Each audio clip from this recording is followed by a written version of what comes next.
Hi friends, this is lead article of the Hindu newspaper editorial page dated 10th of July, that's today. Listening to the article will give you opportunity to understand writer's viewpoint firsthand. So let's begin. In defense of India's noisy democracy, in the current moment, it is important to be clear why comparisons with China are not only suspicious but also dangerous. China's developmental pathway over the last century has been spectacular. No country in history has ever grown faster and more dynamically. Not only have hundreds of millions been lifted out of poverty, but social indicators have improved dramatically. India's developmental record has been much more mixed. Since the 1990s, the Indian economy has grown impressively, but it remains far behind China in its global competitiveness. Poverty has come down, but employment prospects for the majority remain limited to low wage informal sector jobs that are, by definition, precarious. Maybe most startling of all, improvements in basic social development indicators have lagged, so much so that, as Jean Dere and Amrit Sen have pointed out, India has actually fallen behind Bangladesh and Pakistan. The two democratic line. Comparing these track record, some commentators, including voices in the government, have drawn a facile lesson. India's problem is that it is just too democratic, unlike China, making the implementing key decisions about public investment and various reform is impossible in the din of multiple and, and contradictory democratic voices. What is needed are firmer and more independent form of decision making that are insulated from this cacophony. The line of thinking has at various times been by, embraced by sections of the left, Leninist, and multilateral technocrats and bankers, but increasingly has become the animating fantasy of right wing leaders and movements, ranging from elected autocrats such as Donald Trump, Brazil's Jair Bolsonaro, and Narendra Modi. The strangeness of these bedfellows alone should be cause of alarm, but in the current moment, it is especially important to be clear why comparisons with China are not only specious but very dangerous. The claim that less democracy is known for development does not stand up to comparative, theoretically and ethical scrutiny, technical and ethical scrutiny. Contrary, contrary to those who believe economic management cannot be left to the whims of democratic forces, the comparative evidence clearly shows that democratic regimes have, on balance, performed better than non democratic regimes. China, with a history of state building going back two millennia and an exceptionally well organized, disciplined, and brutal form of authoritarianism, has done especially well in transforming its economy. Africa and West Asia, where authoritarian governments of every stripe have dominated, remain world economic laggards. The Latin American military dictatorship of the 1960s and 70s had a terrible economic and social record, and it was with the return of democracy the the pink wave of left populist parties that prosperity and social progress were ushered in. Taiwan and South Korea are also instructive. Their economic takeoff happened under military regimes and relied on labor repression. their transitions to democracy saw their economies move up to the next level and become much more inclusive. Democracy and development. Most pointedly, though, one only has to look within India to understand how development and democracy can thrive together. By just about by just about any measure, Kerala and Tamil Nadu have done more to improve the lives of all their citizens across caste and classes than any other states in India. And it is no coincidence that both have also had the longest and most sustained popular democratic movements and intense party competition in the country.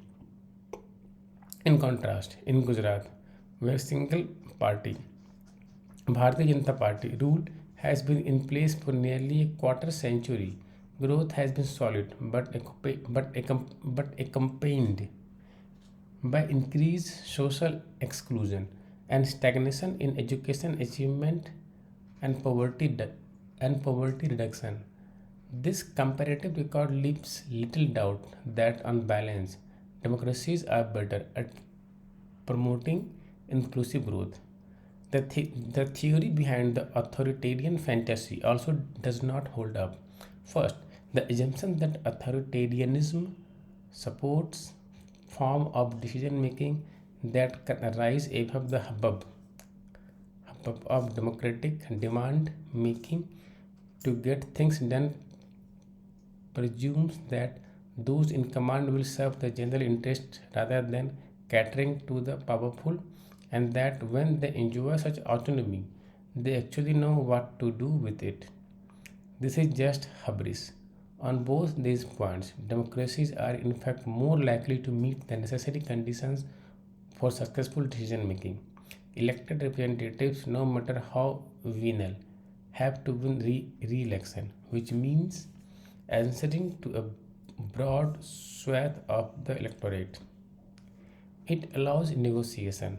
The conflict and noises that democracy generates may complicate things, but in the end, having to respond to a broad spectrum of interests and identities not only protects against catastrophic decisions but actually allows to form but actually allows for forms of negotiation and compromise that can bridge across interest and even balance otherwise conflicting imperative for growth, justice, sustainability, and social inclusion. The remarkable progress of United Progressive Alliance government made in building a welfare state, National Rural Employment Guarantee Act (NREGA), the right to information, the right to food and other programs is a testament of how a democracy can master even the most complex policy goals. As democratic theories have long argued, the common good cannot and should not be determined by science, prophets, technocrats, or autocrats' fiat. What is it and how we get there can only emerge out of sustained societal deliberation. A look at China. India's trust with democracy was born not only in its liberation movement but also of its affinity with what makes democracy ethically unique. It promotes equality by endowing all citizens with the same civic, political, and social rights, even as it protects and nurtures individuality and difference. And this is where China India comparison is so problematic, indeed unconscionable. However, one might like to measure or evaluate China's development successes. There is no way to discount the human cost of the party made Great Famine that took some 35 million lives, a cultural revolution that made enemies out of neighbors, a one child policy that devastated families and erased a generation, or the violent systemic repression of Uyghur Muslim and Tibetan minorities. These were not unfortunate excesses or the inevitable costs of development. These were and are the irredeemable instincts and predations of an authoritarian state, one who now denounces as hysterical nihilism any interpretations of the past that challenge the party's official history. Conversely, while India's democracy has been quarrelsome, cumbersome, and often dominated by elites, it has also opened social and political spaces for subordinate groups and has built a sense of shared identity and belonging in the world's largest and most diverse society. It has preserved individual liberties, group identities, and religious and thought freedoms, all the things that confer recognition on human beings.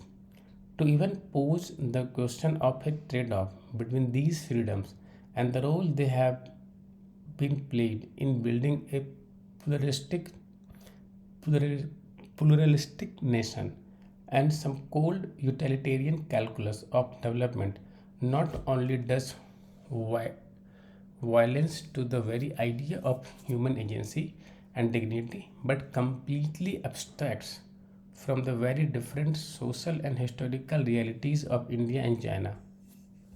There is a backslide. Beyond this comparative argument for democracy, one need look no further than the object lesson of the BJP government has provided to dismiss the authoritarian fantasy. The democratic backslide has been clear. The government has not only sought to centralize, insulate, and personalize decision making, but has also aggressively undermined the independence of democratic institutions and silenced the imprisoned opposition voices, all in the name of nationalism and promoting development. Yet, the development track is dismal at best. While corporate business interests and the billionaire class have flourished, the overall economy has sputtered, and since COVID-19 has experienced the worst concentration of any sizable economy in the world contraction, demonetization, and the disastrous response to the second COVID 19 wave were not just instances of utter policy incoherence fueled by the cacophony and myopia that comes with an inwardly focused government, but exposed a degree of callousness and arrogance rarely seen in a democracy. On the social front, the pursuit of Hindutva, a, a prototypical variant of authoritarian ethnic nationalism, has shaken India's democratic norms and institutional foundations and weaponized a politics of polarization and demonization that threaten to unravel the social fabric of the nation. Rather than look to China, it is time to deepen the noise of Indian democracy. About the author is Patrick Heller, is a professor of international affairs and sociology, Brown University, US.